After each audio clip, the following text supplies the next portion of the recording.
हमारी लाइफ कैसे ट्रांसफॉर्म हो जाती है पता ही नहीं चलता।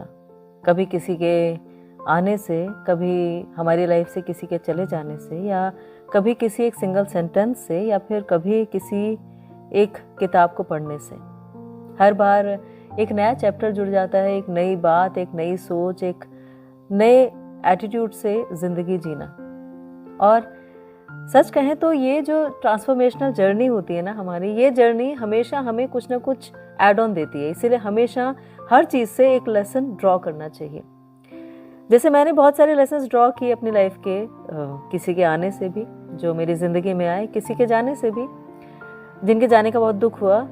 लेकिन ये ट्रांसफॉर्मेशन से बड़ी ट्रांसफॉर्मेशन तब हुई जब मैंने भगवद गीता रेगुलरली पढ़ना शुरू किया। क्योंकि एक स्टेज ऐसी आ गई थी जब मैं बहुत सारे क्वेश्चन से डील कर रही थी। उसमें आइडेंटिटी क्राइसिस भी था, उसमें रिलेशनशिप इश्यूज भी थे, उसमें प्रोफेशनल कमिटमेंट्स भी थी, उसमें फैमिली रिलेशनशिप्स भी थी। उसमें बहुत कुछ ऐसा था जो कहीं ना कहीं बांधता था और जिसका सोल्यूशन नहीं मिलता था। तो भगवद गीता एक ऐसी जर्नी है जो ये सारे सॉल्यूशंस देती है। शुरू में मुझे लगता था मैं और भगवद गीता, ये कैसे हो सकता है। मैं बहुत पढ़ी लिखी, मैंने CS किया, मैंने इंग्लिश लिटरेचर में ग्रेजुएशन किया, मैंने LLB की, मैंने कॉर्पोरेट गवर्नेंस में PhD की, मैंने मास्टर्स किया जर्नलिज्म एंड मास कम्युनिकेशन में। तो मेरे लिए भगवद गीता क्या और उसके क्या मायने, ऐसी मेरी सोच थी। लेकिन वही मैं जब पढ़ने बैठी तो मुझे ऐसा लगा कि सारी इन्फॉर्मेशन, सारी जो इतना सब पढ़ा था वो सारा का सारा वेस्ट। क्योंकि लाइफ के रियल क्वेश्चन से वो डील ही नहीं करता था। जो प्रॉब्लम्स मुझे थी उनका सोल्यूशन वो देता ही नहीं था। क्योंकि वो ना स्कूल में सिखाया गया, ना कॉलेज में, ना एकेडमिक स्टडीज़ में, ना प्रोफेशनल स्टडीज़ में, कहीं पे भी नहीं, ना ऑफिस में जाकर, ना कहीं और। लेकिन ज़रूरी वही था, ये भी लगा। और जब ज़रूरी वही था तो उसे पढ़ा क्यों नहीं। बहुत सारी चीज़ें एक्सप्लोर की, बहुत कुछ लोगों से सुना, जाना, समझने की कोशिश की। लेकिन हर एक का अपना व्यू पॉइंट था, हर एक की अपनी सोच थी, हर एक के अपने एक्सपीरियंसेस थे जो उन्होंने शेयर भी किया, और उसी शेयरिंग के बेसिस पे उन्होंने मुझे सॉल्यूशंस भी दिए। पर वो सॉल्यूशंस मेरे लिए हर बार काम करें ये पॉसिबल नहीं हो सकता था। और तब भगवद गीता पढ़ना सार्थक लगा। आपको भी बहुत सार्थक लगेगा अगर आप पढ़ें। ये मेरी जर्नी थी और मुझे ऐसी ट्रांसफॉर्मेशन फील हुई।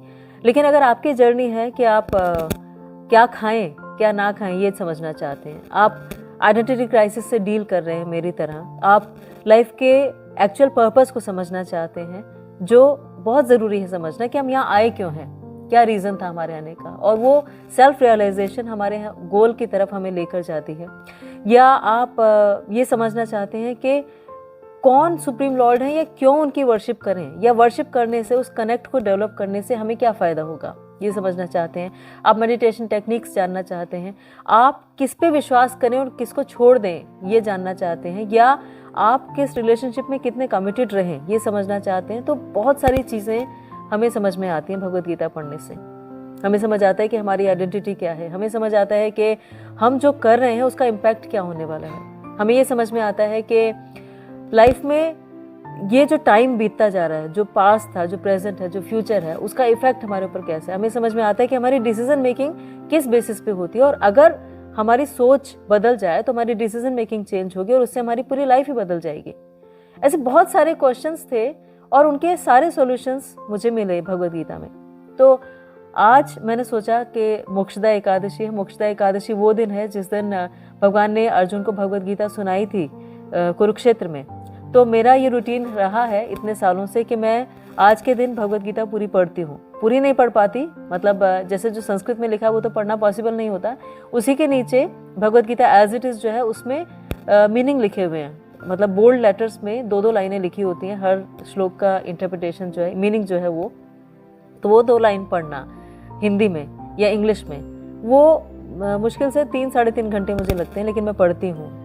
और वो ऐसा लगता है जैसे कि पूरा एक गीत है। Bhagavad Gita is like a song, कि भगवान द्वारा गाया गया गीत, जिसमें 700 वर्सेस हैं, जिसमें से 74 वर्सेस अर्जुन ने बोले हैं, एक धृतराष्ट्र ने, 574 भगवान ने, और उसमें से कुछ संजय ने, ऐसे करके सारे श्लोकास हैं। लेकिन ये जब पूरा का पूरा एक साथ हम पढ़ते हैं तो फिर ऐसा लगता है कि एक फ्लो जो था उसमें बहुत सारे आंसर्स मिल गए। तो अगर आप आज पढ़ सकें, या फिर कोई यूट्यूब वीडियो देखेगा जिसमें कि पूरी भगवद गीता ऐसे रिसाइट की हुई है, उसे आप कर सकें तो आपकी लाइफ की ट्रांसफॉर्मेशनल जर्नी आज से ही शुरू हो जाएगी। इस बात का मुझे 100% यकीन है। आपको शायद ना भी हो, लेकिन कोई क्वेश्चन जो आपके मन में है उसे सोच कर बैठिएगा और फिर सुनना शुरू कीजिएगा। ये हो ही नहीं सकता कि आपको उसका आंसर ना मिले, ये गारंटीड है। इसलिए आज मोक्षदा एकादशी, आपको बहुत बहुत उसकी शुभकामनाएं। और आज के दिन से आप अपनी ट्रांसफॉर्मेशनल जर्नी प्लीज़ ज़रूर शुरू कर दीजिए।